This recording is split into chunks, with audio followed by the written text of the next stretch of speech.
दोस्तों आप लोगों का मेरे चैनल में एक बार फिर से स्वागत है।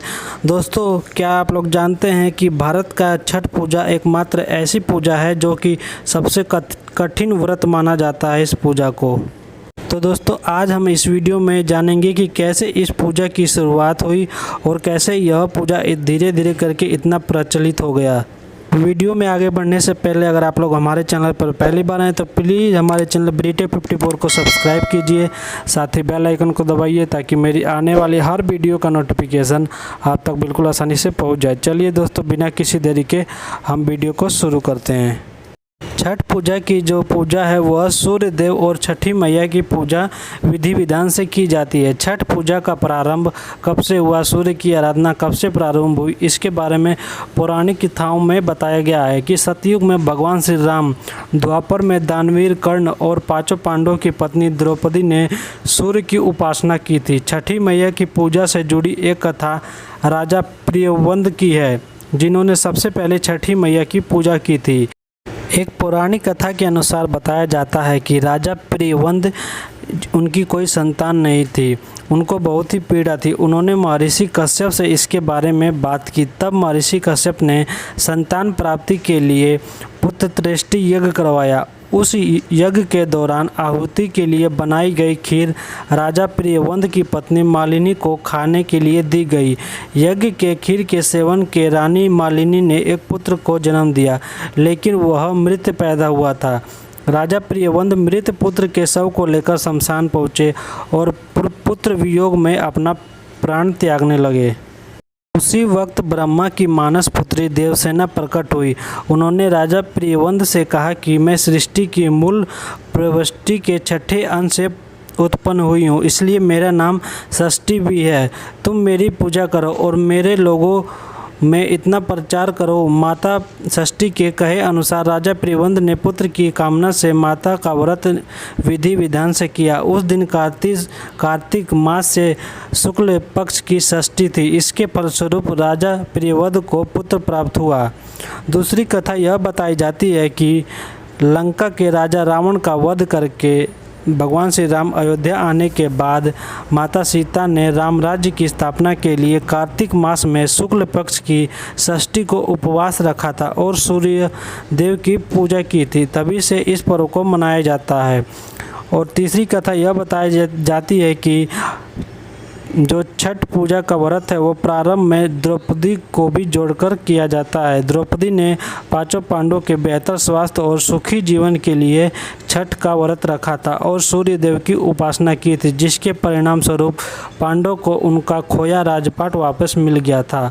और महावीर दानवीर कर्ण जो है उनके हिसाब से ये बताया जाता है कि महाभारत में दानवीर कर्ण जो है सूर्य के पुत्र थे और प्रतिदिन सूर्य की उपासना करते थे। कथा अनुसार यह बताया जाता है कि सबसे पहले कर्ण ने ही सूर्य की उपासना शुरू की थी। वह प्रतिदिन स्नान करके बाद में नदी में जाकर सूर्य को अर्घ देते थे। इसीलिए इन सभी पौराणिक कथाओं के मान्यता के अनुसार छठ पूजा की जाती है, जो कि सबसे इसमें प्रमुख भगवान है वह सूर्य। सुबह जो है सूर्य देव को अर्घ देकर यह पूजा समाप्त की जाती है। धार्मिक मान्यताओं के अनुसार बताया जाता है कि माता सीता ने सबसे पहले छठ पूजन बिहार के मुंगेर में गंगा तट पर संपूर्ण किया था, जिसके बाद महापर्व की शुरुआत हुई। छठ को बिहार का महापर्व भी माना जाता है। धार्मिक मान्यता के अनुसार पूजन बिहार के मुंगेर तट पर संपन्न हुआ था। इस तट पर इतनी ज़्यादा भीड़ लगती है कि आप लोगों को पैर रखने की भी जगह नहीं मिलेगी। यह पर्व बिहार के साथ देश के अन्य राज्यों में भी बड़े धूमधाम से अब मनाया जाने लगा है। बिहार के मुंगेर में छठ पर्व का विशेष महत्व है। छठ पर्व से जुड़ी कई कहानियां हैं, लेकिन धार्मिक मान्यता के अनुसार माता सीता ने सर्वप्रथम पहला छठ पूजन बिहार के मुंगेर में गंगा तट पर संपन्न किया था। इसके बाद महापर्व की शुरुआत हो गई। इसके परिणाम स्वरूप आज भी माता सीता के चरण चिन्ह वहाँ पर मौजूद है। वाल्मीकि रामायण के अनुसार ऐतिहासिक नगरी मुंगेर के सीता चरण में कभी माँ सीता ने 6 दिनों तक रहकर छठ की पूजा की थी।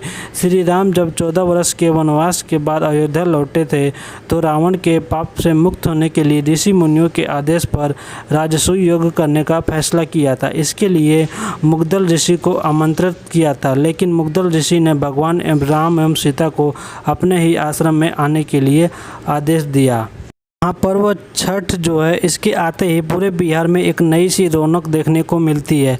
ऐसा लगता है कि मानो सब कुछ नया सा हो गया हो।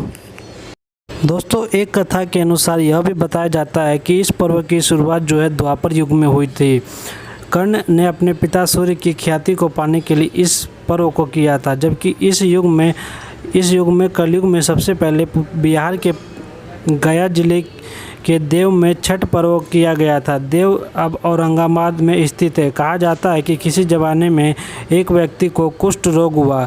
इसके निवारण के लिए उसने कार्तिक महीने की षष्ठी तिथि को भगवान सूर्य की उपासना की। इससे वह शीघ्र ही ठीक हो गया। उस समय से इस पर्व को आस्था के साथ मनाया जाने लगा।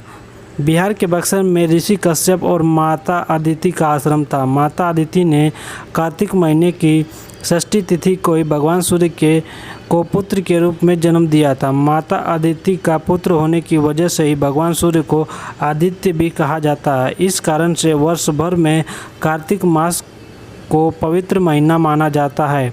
कार्तिक के महीने में गंगा किनारे लोग प्रवास भी करते हैं, जहाँ साथ रहते हुए लोग गंगा में खड़े रहकर उगते हुए सूर्य को जल अर्पण करते हैं। यह विशेष कारण है जिसकी वजह से इस पर्व को बिहार का महापर्व कहा जाता है।